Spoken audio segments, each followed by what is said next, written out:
Welcome. So good to be with you on this Wednesday as we get together for a little midweek Bible study and devotional time. Been away for a couple of weeks on vacation.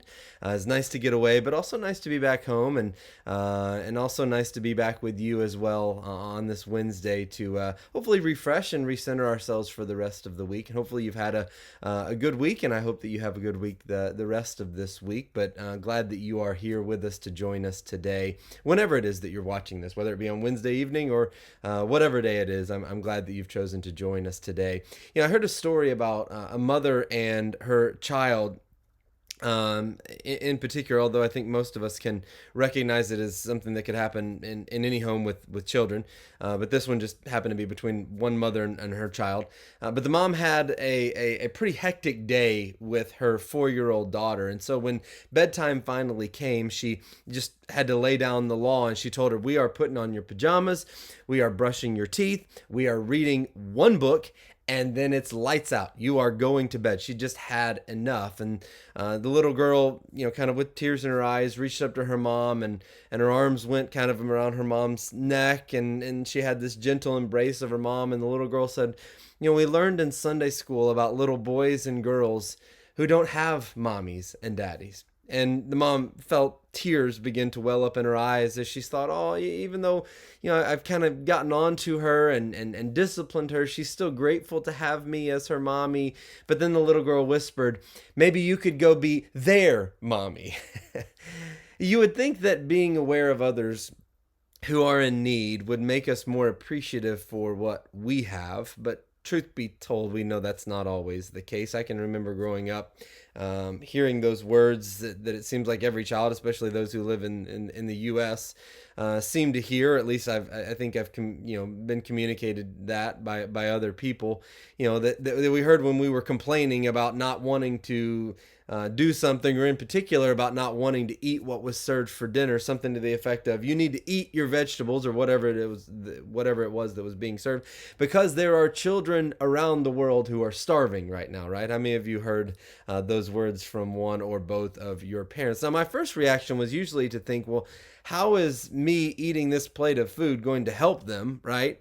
And then my second reaction was usually to think, well, how about if we just box it up and send it to them? Maybe that, I don't have to eat it, I'll just send it to them, right?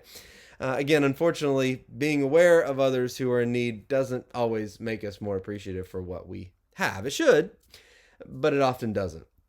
Being aware of people in our world who are suffering and starving doesn't necessarily make us, or seem to make us, appreciate that we have plenty of food, more than we could probably ever imagine. Many of us, if not all of us listening to this, don't ever struggle with the question of where we're going to get our next meal from. Only where are we going to go to get our next meal from?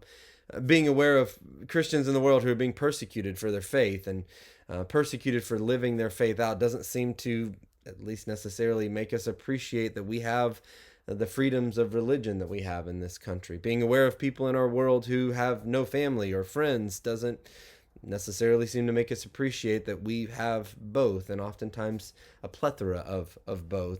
Sadly, it seems often the only thing that makes us truly appreciate something is having it removed from our lives from a while. I mean, think about, when do you most appreciate the fact that you have things that we often take for granted, like electricity and running water? I'm guessing if you're like me, it's after you've had one or both unavailable for a little while.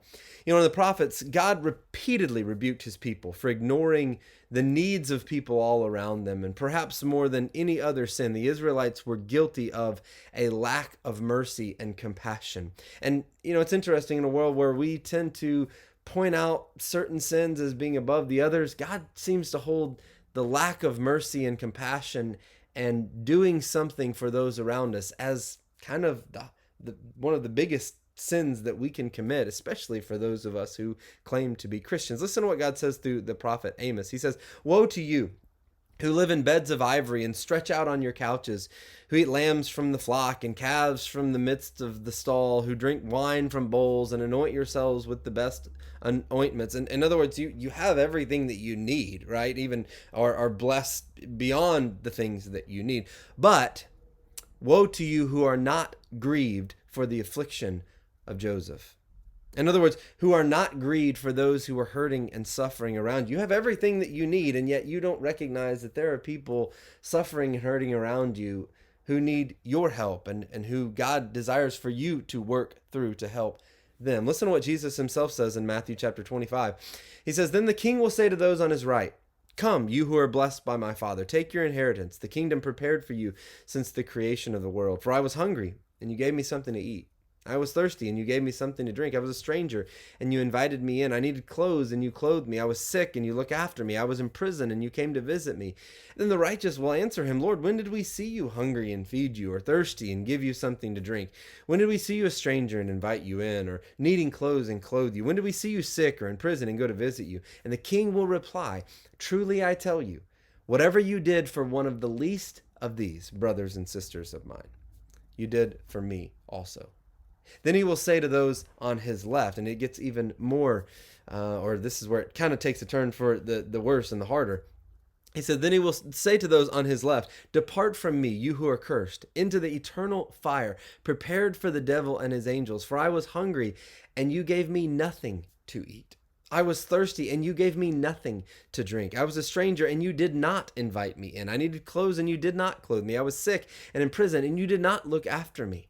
And they also will answer, 'Lord, when did we see you hungry or thirsty or a stranger or needing clothes or sick or in prison and did not help you?' And he will reply, 'Truly I tell you, whatever you did not do for the least of these, you did not do for me.'" So open your eyes to the needs of those around you.